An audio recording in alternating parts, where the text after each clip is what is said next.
Alright, this is my pride and joy. Actually, this is my QX56. It's a 2008 model. Now this has an interesting story as well. I actually bought this as a bank repo. The dealer that I bought it from didn't have a key for it at the time, but they said, no problem, we'll go ahead and order some new keys from the dealer. So I waited a month, 2 months. I had the car in my driveway already, but I couldn't drive it, couldn't do anything with it. So I waited. I called them up. They said, oh, well, the keys are here. Come get them. I went down there, went to the place, and the dealer said, well, here's the keys. They were just blanks. They weren't cut. Nothing. No fob.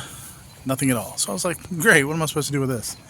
The 2008 QX56 actually has a fob, but it also has the turn lock system.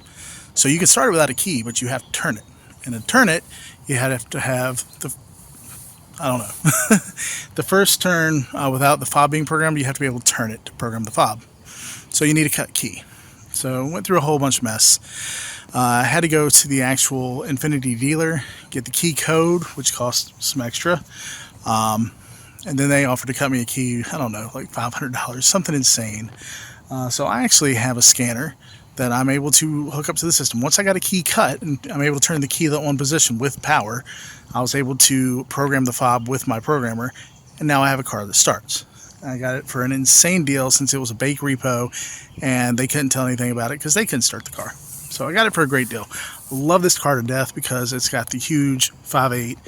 It'll pull anything. I've towed so much stuff with this. I plan on keeping this as long as I can until we have to sell it to get our next bunch. But maybe I'll be able to get a car trailer and pull some cars to fix with it, because right now I don't have a truck or anything else to pull, and tow bills are insane. There's a lot of downs with this car. Let's go over it. So the person who had this before me, they got it repossessed by the bank, was a heavy smoker, I'm assuming. Every bit of tan leather in this car was caked in a black mucusy film.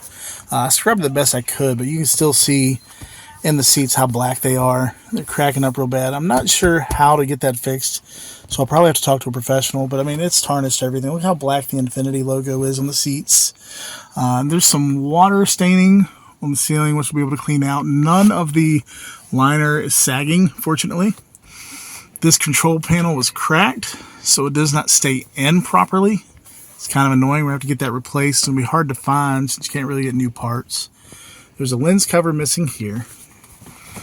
Oh, let's see.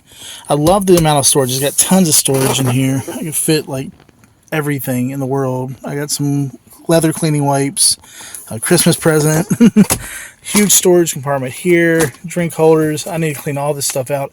I use it as a work truck right now, so it gets really filthy. I love that all the seats fold down. The center is a drink holder. They are heated. All the seats are heated. Great feature.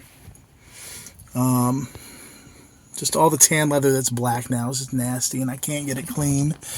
The entertainment center up top, which also has the air control, which you can't really see right now. Let me see if I can turn a light on the camera. I don't see how. All of it broke. I was carrying a bookshelf one day, and the bookshelf rubbed up against it, and the whole thing just cracked, fell. The entire bolt holes, all the bolting threads broke out of it and everything. But all these seats fold down, and the complete back of the car can be completely flat and level once all the seats are laid down.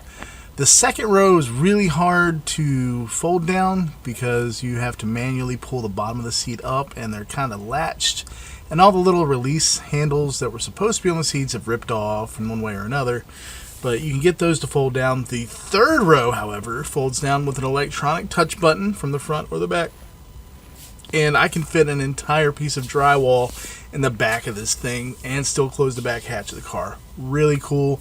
Unfortunately, all the leather is still covered in like a blackness that I can't quite get off. It doesn't rub off on clothes or anything like that, but we'll probably have to go to a professional to get the seats cleaned, or we'll have to end up reupholstering the seats. But we're going to learn how to do it and get everything perfect on this car eventually.